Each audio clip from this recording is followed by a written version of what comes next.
This is going to be a video on incorporating PEQdB speaker calibration to generate EQ filter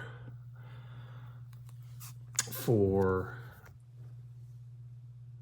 a little bit of a specific situation where I've got a DIY center channel subwoofer and then two DIY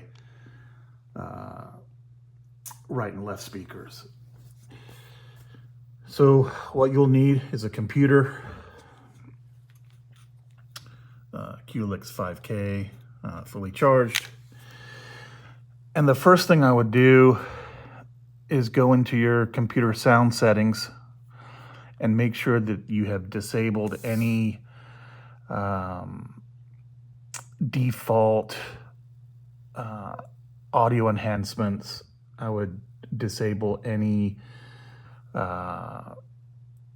computer voice control, but then I would also make sure that your microphone is enabled to be used by other applications. I would also make sure that you have a TRRS to TRS adapter.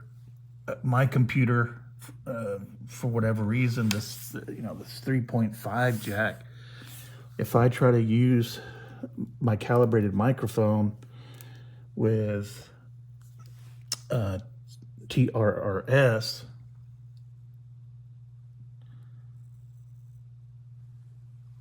which looks like that. So you can see there's 4 sleeves, 3 rings for TRS, and then for TRS, 3 sleeves, 2 rings. My computer will only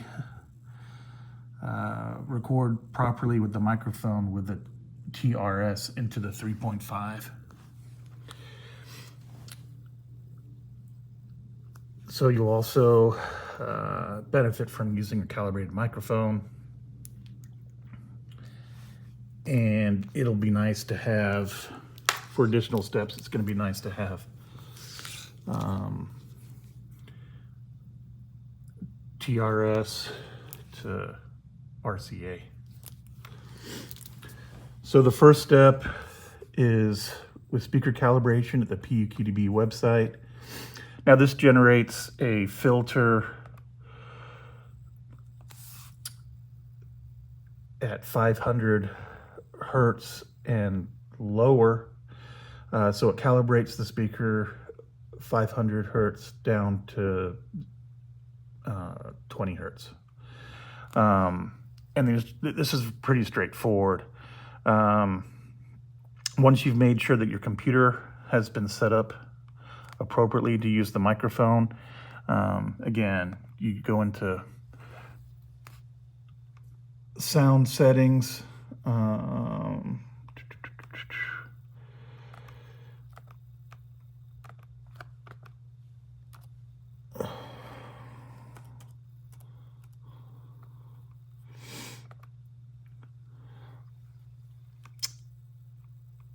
you make sure that any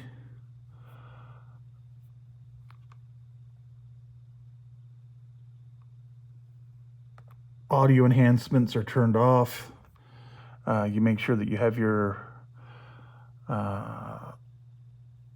input and output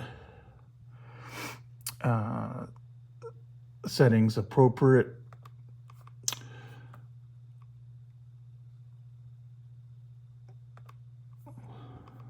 You press start to play pink noise.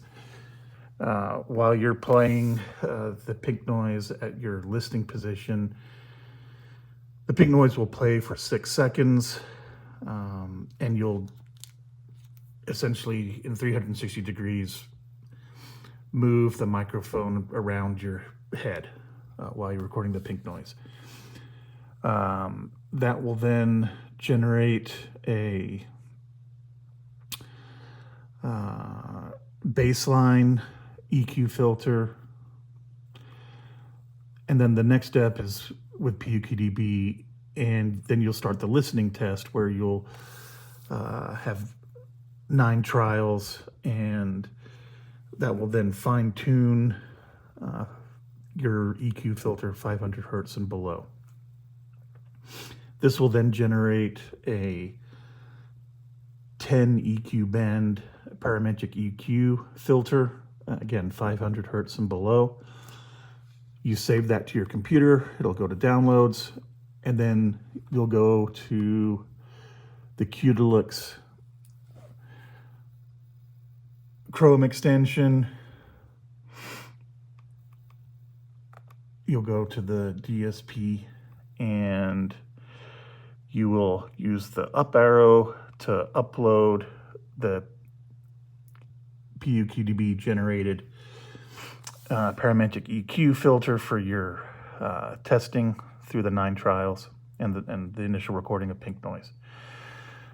So that will have you pretty much set for 500 hertz and below, which is the most important for how your speaker interacts with the room.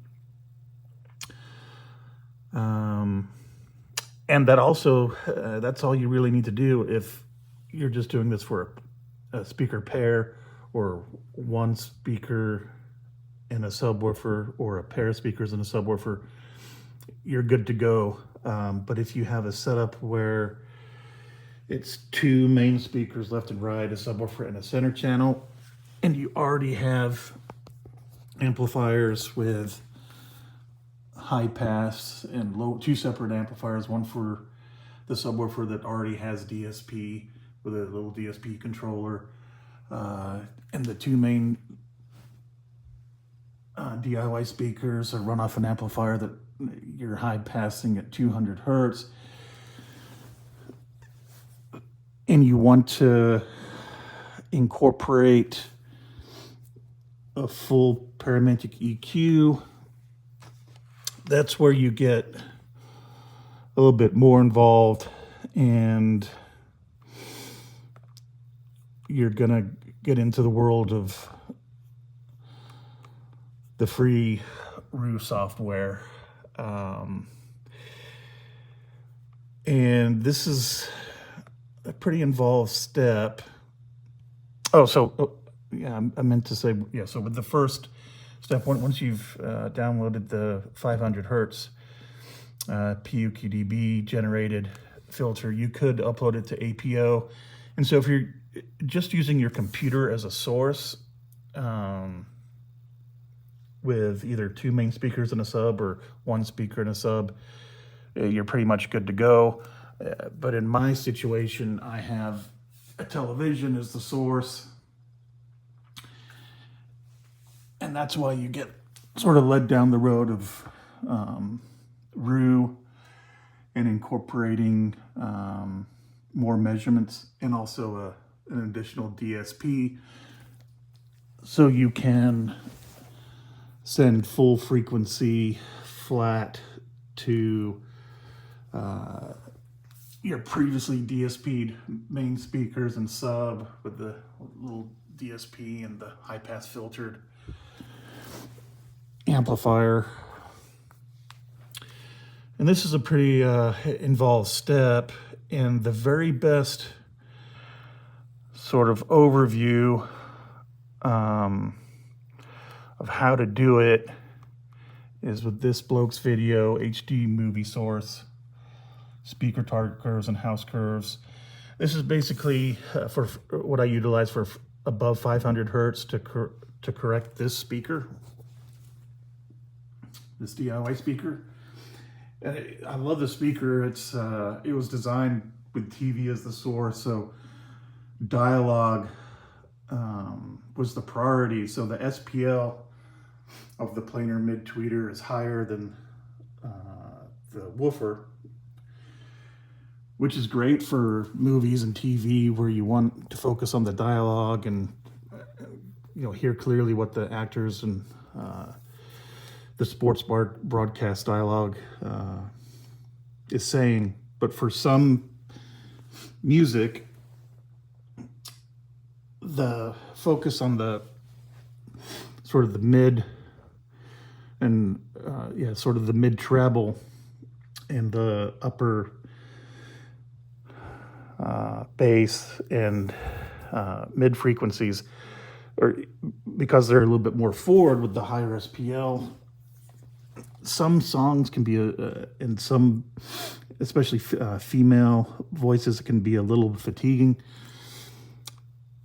But if you watch this video of incorporating a Harman curve and you modify the Harman curve, you can then go into